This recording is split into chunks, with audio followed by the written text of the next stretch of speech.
అన్న 5 నెలలలో ప్రభుత్వం చేసింది ఏం లేదు. ఇంతసేపు మా అమ్మలక్కలు మాట్లాడిల్లు వాళ్ళ ఆవేదన మీరు విన్నారు.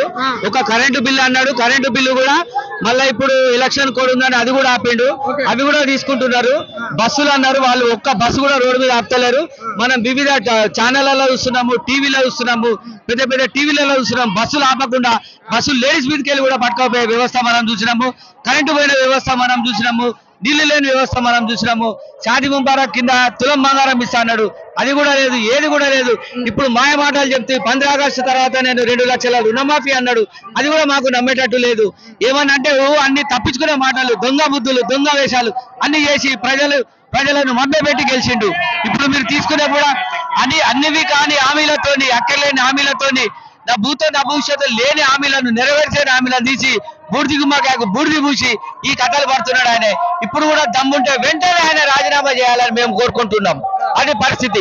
ఇప్పుడు ఏం లేదు, రుణమాఫీ ఆగస్టుకు పట్టకపోయిండు, ఏప్రిల్, మే, జూన్, జూలై, ఆగస్ట్. ఇప్పుడు లోక్సభ ఎన్నికలు వస్తా ఉన్నాయని అవునవును, ఇది ఒకటి మభ్య పెడుతున్నాడు. కానీ ప్రజలకు అర్థమైంది, అందరు మా దగ్గరే ఉన్నారు. మీరు ప్రతి ఒక్క టీవీలో కూడా మీరు ఇప్పుడు పోలింగ్ చూసుకున్నట్టయితే నిన్న మాది 28% ముందున్నాం మేము. ఇవాళ మా టైగర్ దిగుతాడు ఇక్కడ. మొత్తం వరంగల్ చరిత్ర మారిపోతుంది. ఇక్కడ వరంగల్ కానీ మహబూబాబాద్ కానీ 2 మా వాళ్ళే గెలుస్తారు. డాక్టర్ సుధీర్ బాబు కూడా గెలుస్తారు. ఖచ్చితంగా మేము విన్ అవుతాం. మీరు మళ్ళా ప్లేస్ కు రండి. మాలో కవిత కూడా ఖచ్చితంగా విజయం సాధించి 2 మా కేసీఆర్ గారికి మేము బహుమతిగా ఇస్తున్నాం. మొత్తం రాష్ట్రంలో ఎన్ని సీట్లు సాధించబోతుంది? రాష్ట్రంలో మొత్తం 12 సీట్లు సాధిస్తామండి. వ్యతిరేకత అనేది వచ్చింది కావచ్చు, అప్పుడు ఉండే కావచ్చు అసెంబ్లీ ఎన్నిక. ఇప్పుడు మాత్రం ఏం లేదండి. లోకసభలో మాత్రం విజయ డంకా మోగిస్తాడు. ఒక టీవీ ప్రెస్ మీట్ తోనే ఆ రోజు చూసిళ్ళు మీరు, వాళ్ళ రేటింగ్ కూడా ఎంత పెరిగిందో చూసిళ్ళు. 68 లక్షల వ్యూస్ వచ్చినాయి. టీవీ నేను పుట్టిన కాంచి అంత లేదు వాళ్ళకు. స్ట్రాంగ్ చూసినాము. ఇప్పుడు ప్రతి ఒక్కరు బాపే రావాలి, బాపే కావాలి అంటున్నారు సార్. ఇది పరిస్థితి. రైతాంగం పట్ల ఏ విధంగా చూస్తారు? 500 బోనస్ ఇస్తానని చెప్పింది, ఏది లేదు సార్, బోనస్ లేదు, ఏం లేదు.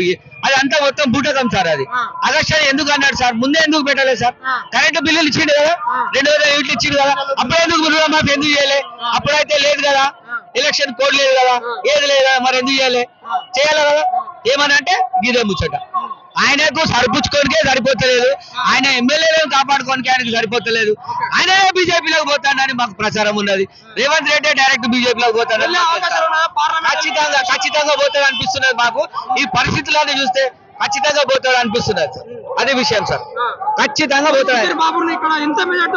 సుధీర్ బాబు ఖచ్చితంగా గెలుస్తాడు సార్. కనీసం ఒక 50,000 వచ్చి తీసుకుంటారు సార్ పక్కా. సుధీర్ బాబు గారు కూడా చాలా వ్యక్తిగతంగా చాలా మంచి మనిషి. ఆయన ఎలాంటి ఆస్తులు లేవు, చాలా నిరుపేద కుటుంబంతో జెడ్పీటీసీ ఇచ్చింది ఆయనకు. ఎంపీటీసీ నుంచి జెడ్పీటీసీ అయ్యాడు. ప్రస్తుతం సార్ కు సొంత ఇల్లు లేదు, సొంత కార్ లేదు. ఈ ప్రజలందరూ ఆయన అభిమానం మీదనే మేము వచ్చిన వాళ్ళం. డైరెక్ట్ ఆయన గెలిపించుకుంటాం, డైరెక్ట్ గెలిపించుకుంటాం. ఆయన సమస్య లేదు. సుధీర్ బాబు విన్ పక్కా, అది సార్.